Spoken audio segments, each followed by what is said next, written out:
ठंड में गरीब बहू के लिए रखे 10 नौकर। घर बड़ा सा, सामने 3 नौकर काम कर रहे होते हैं।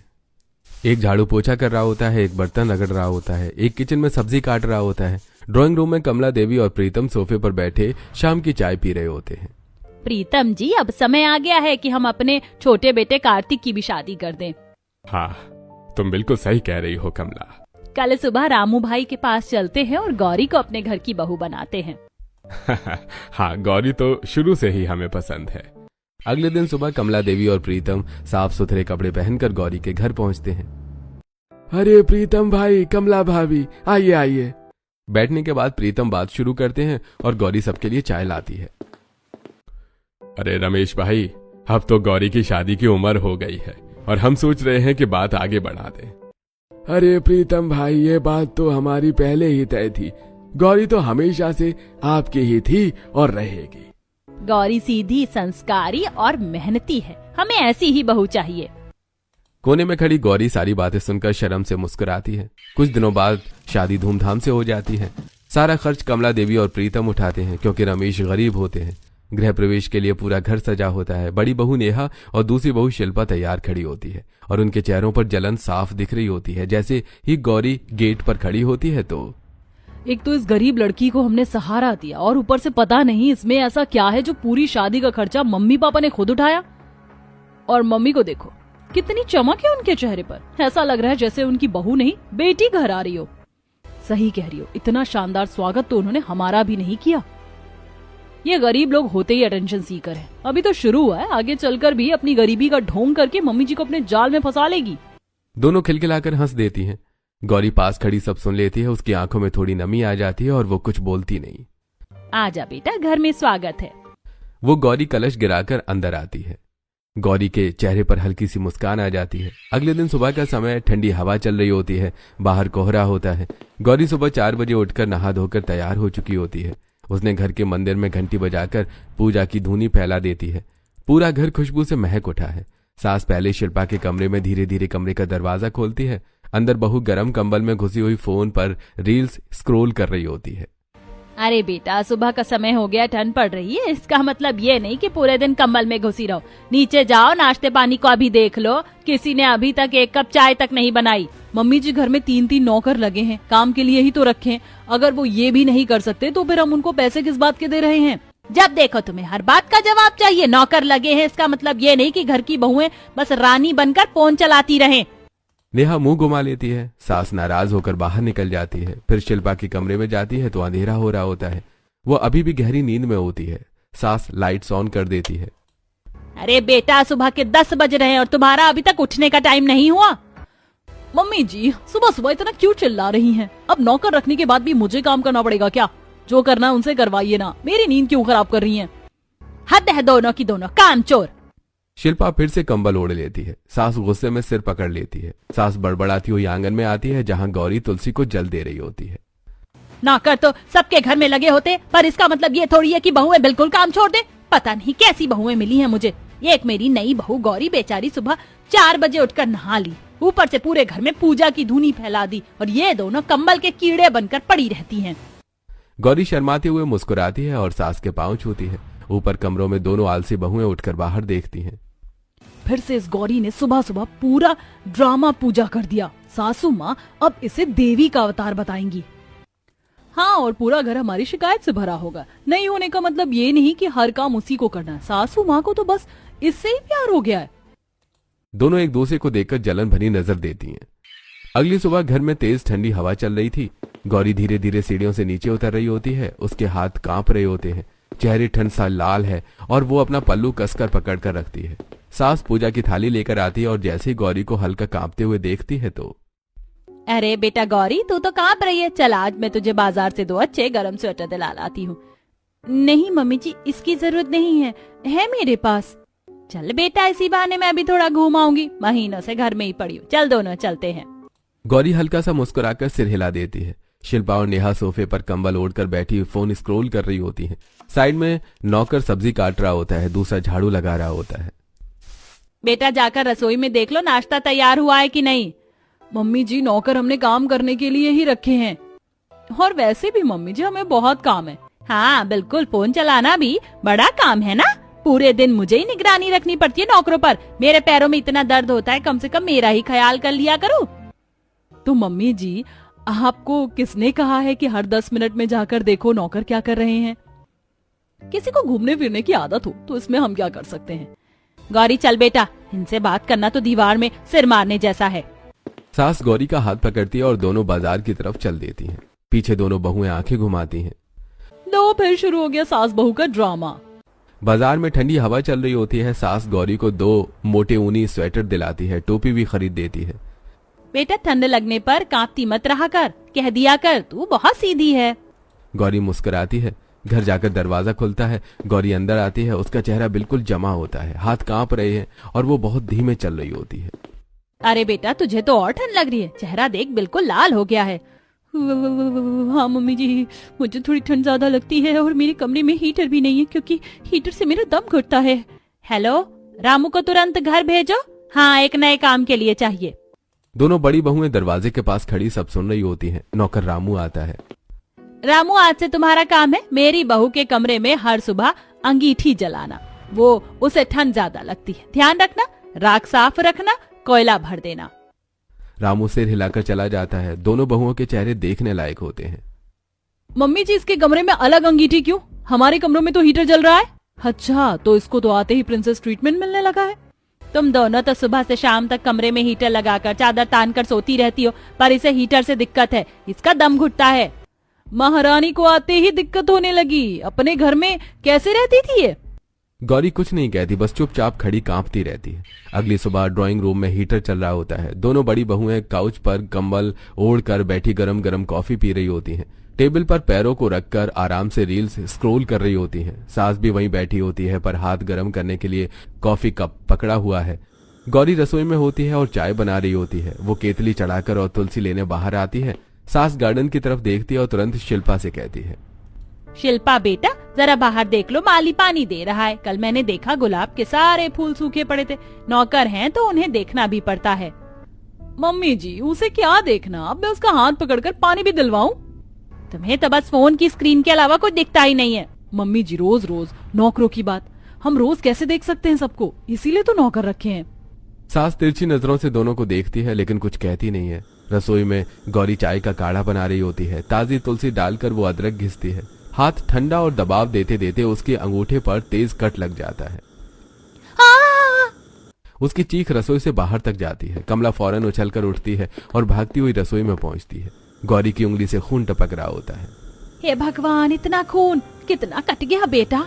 कुछ नहीं मम्मी जी, हल्का सा ही तो कट गया। घर पर भी तो मैं सारे काम करती थी, आदत है मुझे। हेलो, अब बशीर को भेजो तुरंत। हाँ, अभी इसी वक्त। 2 मिनट में नया नौकर आ जाता है।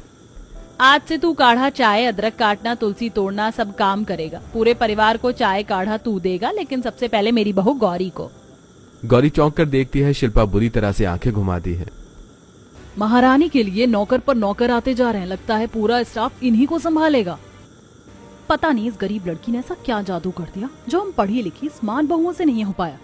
पूरे घर का राज इन्हीं के ऊपर चल रहा है। अब दोनों हंसकर एक दूसरे को कोहनी मारती हैं। गौरी कुछ नहीं बोलती, बस शांति से अपनी चोट पर पट्टी बंधवाती है। डर मत बेटा, अब से तू कोई ऐसा काम नहीं करेगी जिससे चोट लगे। मैं हूं ना तेरे लिए। गौरी की आंखों में हल्की नमी चमकती है। अगले दिन पूरे घर में तैयारियों की हलचल होती है। कमला देवी को एक शादी में जाना होता है और उन्होंने सुबह ही कह देती है, आज शाम को सब लोग तैयार रहना, शादी में चलना है, देर मत करना।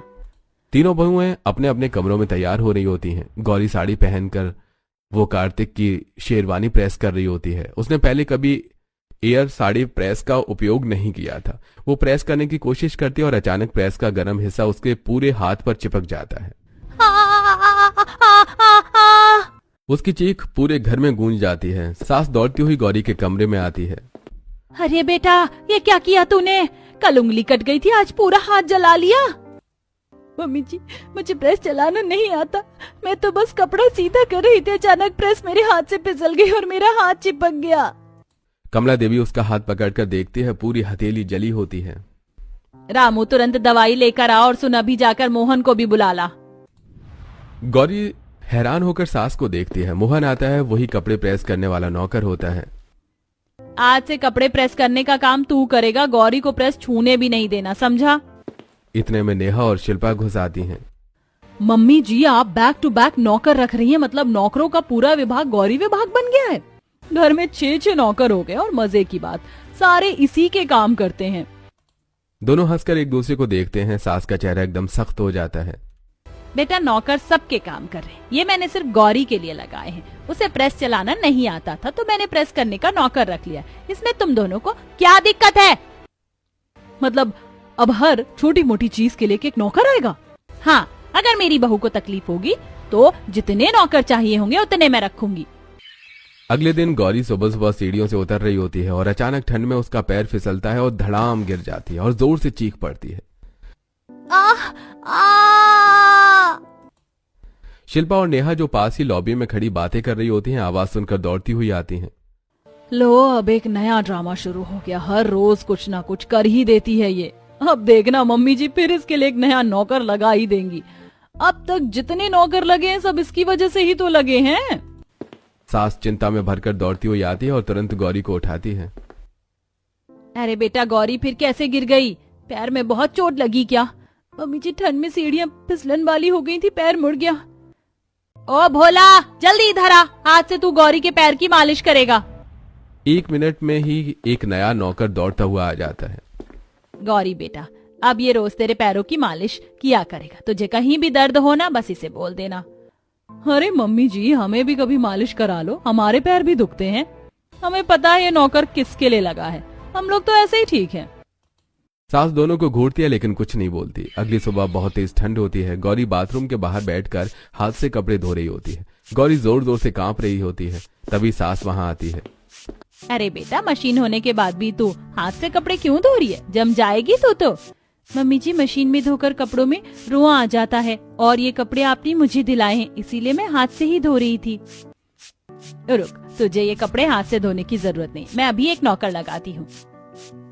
आज से ये नौकर गौरी के सारे कपड़े धोएगा, हाथ खराब करने की कोई जरूरत नहीं है। पीछे खड़ी नेहा और शिल्पा एक दूसरे को देखकर हंस देती हैं। वॉशिंग मशीन होने के बाद भी घर में कपड़े धोने का नौकर भी लग गया। वाह, इस घर की तो अलग ही कहानी है। नौकर पर नौकर, पूरा अजूबा घर है भाई। रात में शिल्पा कमरे में तमतमाई बैठी होती है। ये घर में क्या ड्रामा चल रहा है? मैं और नेहा इतनी पढ़ी लिखी हैं, हम लोगों के लिए एक नौकर नहीं था कभी, और जब से ये गौरी आई है नौकर पर नौकर लगाए जा रहे हैं। तो इसमें मैं क्या करूं? मम्मी की इच्छा है, जो करना चाहती हैं कर रही हैं। आप तो कुछ कर नहीं सकते, बस बैठे रहो। वो गुस्से में पल्लू झटका कर चली जाती है। दूसरी ओर नेहा और उसका पति कमरे में बात करते हैं। ये क्या नौटंकी चल रही है घर में? उस गरीब गंवार के लिए नौकरों की लाइन लगी पड़ी है। तो तुम्हें क्यों चिढ़ हो रही है? तुमसे कोई काम करवाता है क्या? काम नहीं करवाता, पर मम्मी जी सुनाने में तो कोई कसर नहीं करती। और उसे इतना प्यार, हम तो बस काम करने वाली मशीनें थे। ओहो, तो आप मेरे से शिकायत मत करो। मैं ऑफिस में पूरा दिन रहता हूँ, मेरा दिमाग खराब मत करो। नेहा और शिल्पा दोनों के चेहरे और लाल हो जाते हैं। दोपहर में घर के बाहर गली में 4-5 पड़ोसनें खड़ी गप्पे मार रही होती हैं। तभी नेहा और शिल्पा भी आ जाती हैं। दोनों के चेहरे चिढ़े हुए, मन में जलन भरी होती है। क्या हुआ बहू, आजकल तुम्हारी छोटी देवरानी से नहीं बन रही है क्या? हम देख रहे हैं ना घर में नौकर पर नौकर आते जा रहे हैं। जब भी हमारे घर की तरफ नजर घूमती है तुम्हारे घर का कोई नौकर जाता हुआ दिखता है। अरे बस आंटी क्या बताऊं, जो नई महारानी घर में आई है ना उसके लिए बैक टू बैक नौकर लग रहे हैं। जरा सी उसे किसी चीज की समझ नहीं आती, कभी प्रेस नहीं आती, कभी कपड़े नहीं धोती, और मम्मी जी तुरंत उसके लिए नौकर लगा देती हैं। मम्मी जी तो बस उसकी सेवा में लगी हुई हैं। जो कहो जो मांगो सब उसे मिलता है। हमारी तो किसी ने कभी नहीं सुनी। अरे वाह, गरीब होकर भी तुम दोनों से ज्यादा राज कर रही है वो लड़की। घर तो वही चला रही है और तुम दोनों उसके बारे में कुछ नहीं कर रही हो। कुछ तो बोलो मम्मी जी को। हम तो कुछ ना कुछ कहते रहते हैं पर मम्मी जी सुनती ही नहीं है। बस वही गौरी गौरी, बाकी किसी की परवाह ही नहीं। देखो बेटियों, अगर ऐसे ही चलता रहा ना तो वो एक दिन गंवार लड़की तुम दोनों के ऊपर ही राज करेगी। तुम दोनों नौकरानी बनकर रह जाओगी उसके सामने, समझी? अगर चाहते हो कि मम्मी जी तुम दोनों की भी सुने तो तुम्हें एक बड़ी लड़ाई करनी पड़ेगी। सीधे सीधे बोलो, वरना वो लड़की घर की रानी बनी रहेगी। आप सही कह रही हो आंटी, अब बहुत हो गया, हमें कुछ ना कुछ करना ही पड़ेगा। हाँ, वरना तो हमें वाकई नौकरानी बना देगी। इस बार उसे रोकना ही पड़ेगा। तीनों पड़ोसन एक दूसरे को देखते हुए मुस्कुराती हैं और वहां से चली जाती हैं और नेहा और शिल्पा वहीं खड़ी उबलती हुई नजरें मिलाती है। अगली सुबह 6-7 नौकर, कोई झाड़ू लगा रहा, कोई धूल पोंछ रहा, कोई किचन में सब्जी काट रहा, कोई हीटर जला रहा है। पूरा घर एकदम बिजी, पर परिवार वाले आराम से ड्राइंग रूम में बैठे बातें कर रहे होते हैं। गौरी चुपचाप कोने में बैठी ऊनी मोजे पहन रही होती है। मम्मी जी, अब तो बस एक ही जगह रह गई है जहाँ नौकर नहीं लगा है, और वो है बाथरूम। सबकी हंसी छूट जाती है, सास की आंखें सिकुड़ जाती हैं। हाँ मम्मी जी, उधर भी एक नौकर लगा दो, आखिर महारानी को कहीं भी अकेले परेशानी ना हो जाए। नेहा और शिल्पा एक दूसरे को देखकर मुस्कुराती हैं। तुम दोनों को शर्म नहीं आती? ये कैसी गंदी बातें कर रही हो?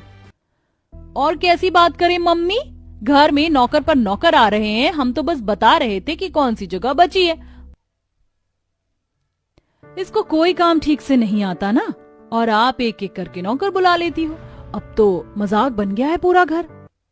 गौरी सिर नीचा कर लेती है। सास धीरे धीरे गुस्से में कांपने लगती है।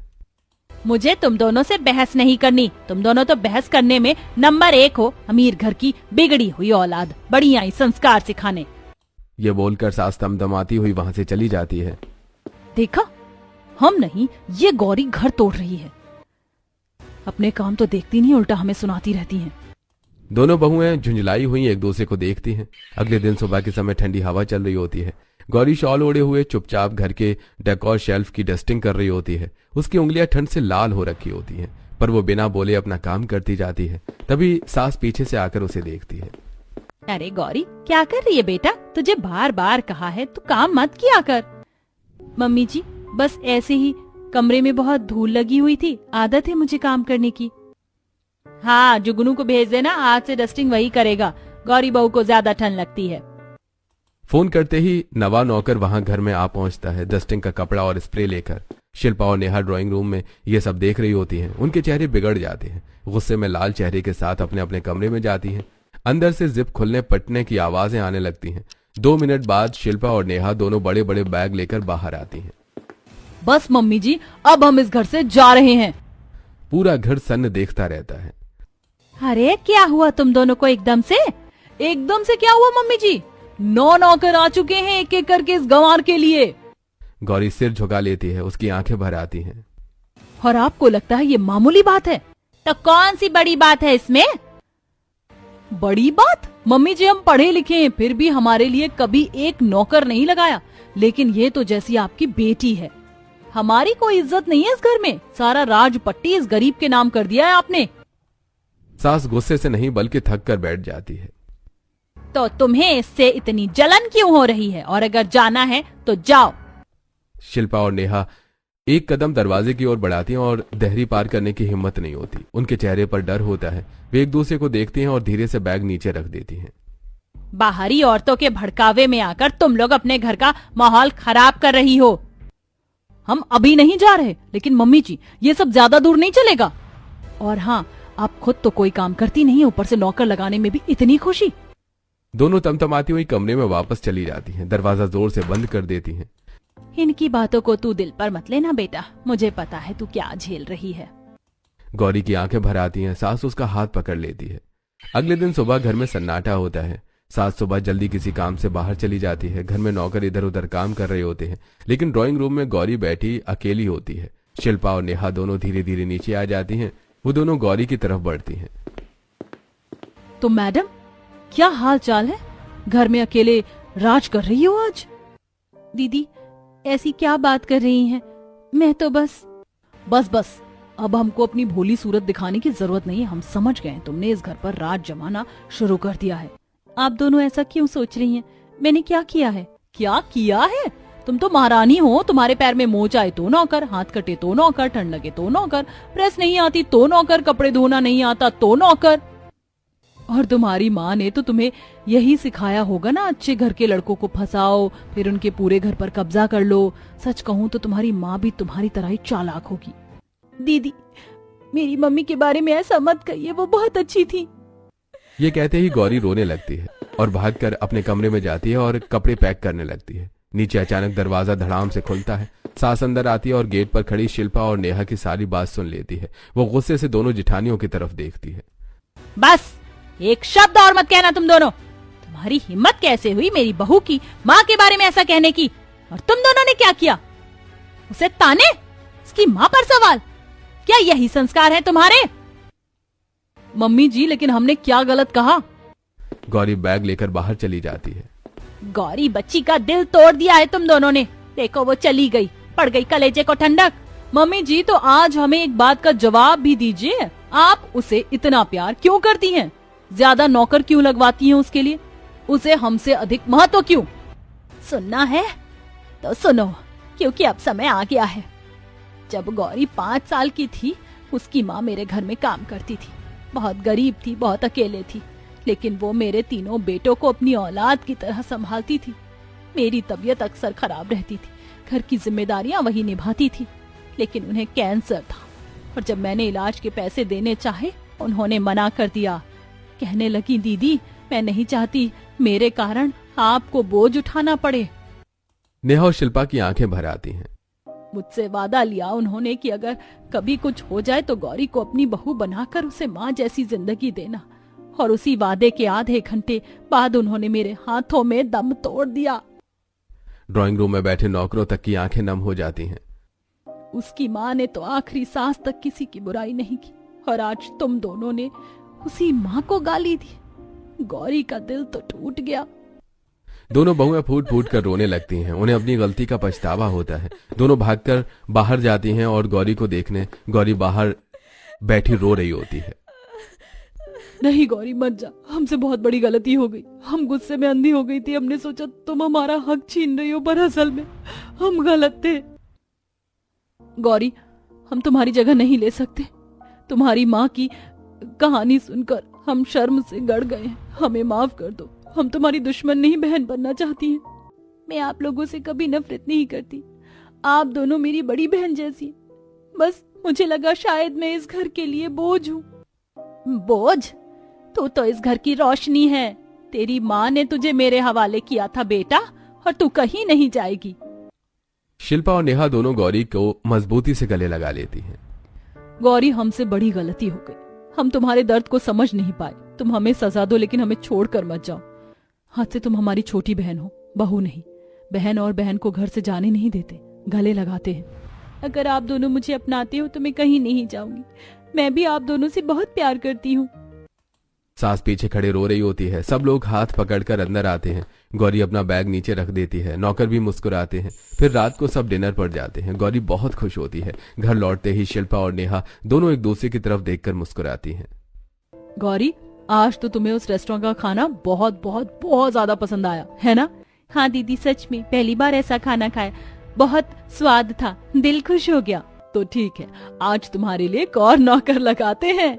अरे नहीं दीदी, अब और कोई नौकर नहीं, वैसे ही घर में बहुत लग गए हैं। हाँ, और सुनो, ये नौकर सिर्फ एक खास काम करेगा। हर हफ्ते घर में उसी रेस्टोरेंट का खाना बनाएगा, बिल्कुल वही टेस्ट, वही फ्लेवर, और तुम्हें खिलाएगा। आप लोग इतनी फिक्र क्यों करते हो मेरी? क्योंकि अब तो हमारी छोटी बहन है। बहू तो सब बनते, पर दिल से बहन बनना मुश्किल है, और तू बन चुकी है। और सुन, आज से इस घर में पूरे 10 नौकर हो गए, और जानते हो किसके लिए? हमारी प्यारी सी गौरी बेबी के लिए। तीनों हंस पड़ती हैं। गौरी भावुक होकर दोनों को गले लगा लेती है।